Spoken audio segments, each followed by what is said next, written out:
My name is Edmund, and this is Ikechukwu.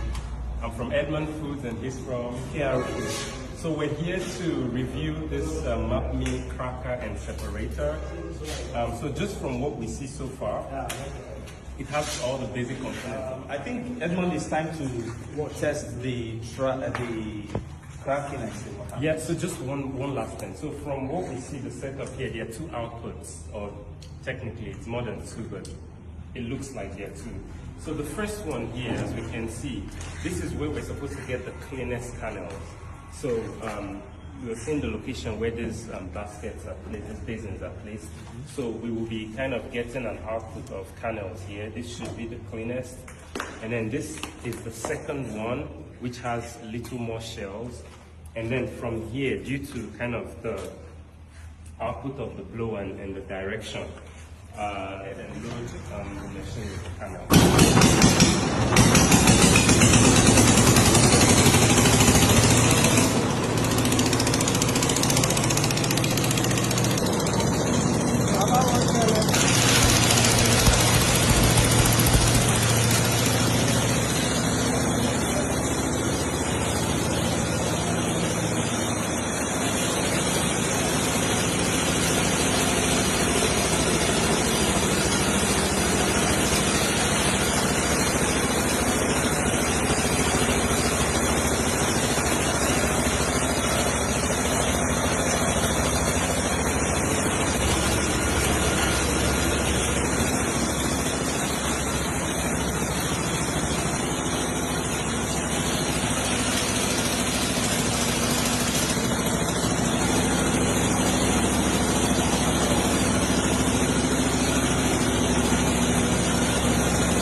So what that simply means is that for you have a ratio of 1 portion shell and 12 portions of clean kernel.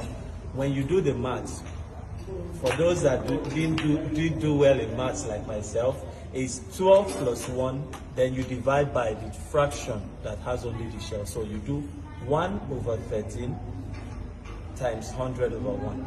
So when you do that, you have a ratio, a kernel-to-shell ratio of 7.6%, approximately 8. So this is the permissible limit by any standard in Nigeria today. What this also tells you is that with this kind of ratio, you are able to have better oil extraction efficiency in your palm kernel oil operations. So so I think this machine works.